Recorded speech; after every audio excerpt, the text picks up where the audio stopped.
My first drink was at age 9 at a wedding. And I remember, looking around and seeing that there were half empty glasses of champagne. I drank that champagne, decided to go out on the dance floor, did a fancy ballet move, jumped up in the air, spun around, landed on my toes, slipped, fell flat on my face, and broke my nose. I never got into tastes. I never got into palates and wines and that dark beer. I didn't care about that. And it was nothing about the taste. It was just about the effect, and how it made me feel. And that's not normal.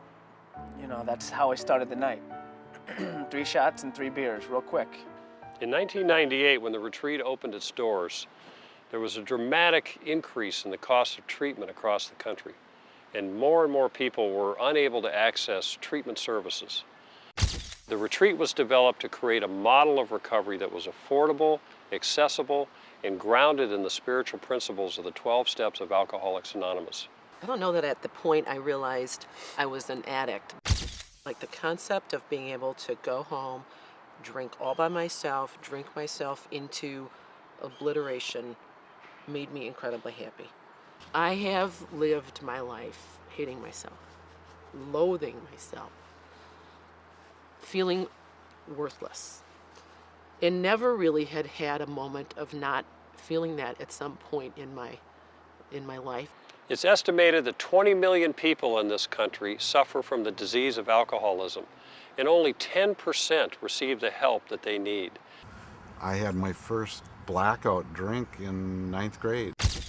I drank a pint and a half of vodka and went to a dance, and I functioned, but I don't remember anything of it. Actually, I thought blackouts were normal. I just thought that was part of it. Alcoholism destroys the lives of individuals, but it's also devastating to the members of the family as well, which is why we opened our family program. I was basically born and raised around alcoholism. My sister is an alcoholic, my brother is an alcoholic, uncle, grandfather, and they say, we codependents don't have relationships, we take hostages.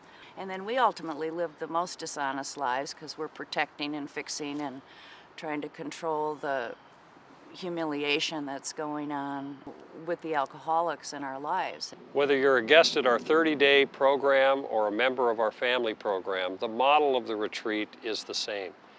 We surround people who want recovery with people who are living it at the highest level. And that's the magic of the retreat. It's people helping people.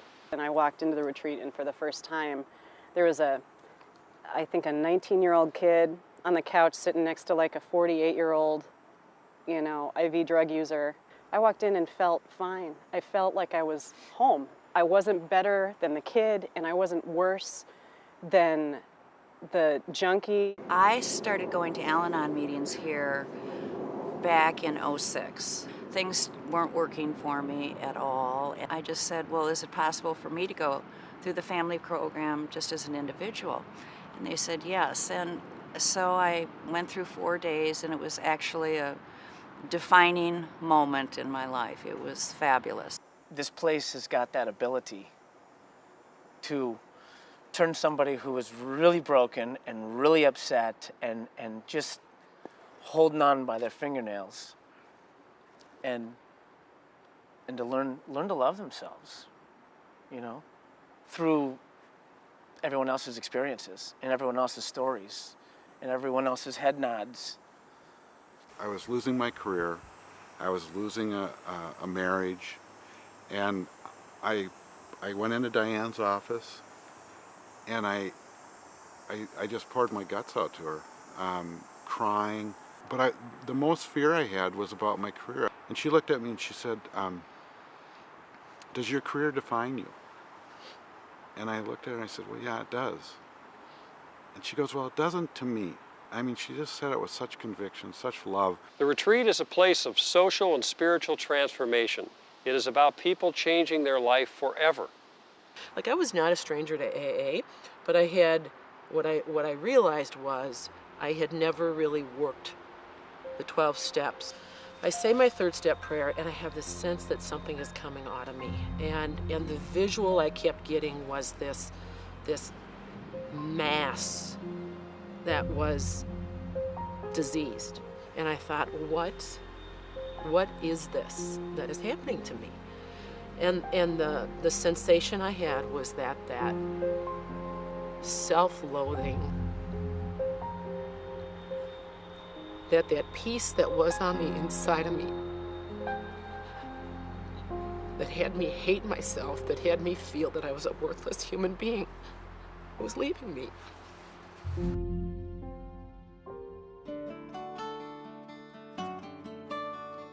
A key part of recovery is carrying the message of hope and recovery to one another. It's embodied in the 12 steps of Alcoholics Anonymous, and that's what it's all about at the retreat. I've been given a gift to come back here, and I work for the retreat one day a week, and I feel like I'm at ground zero again.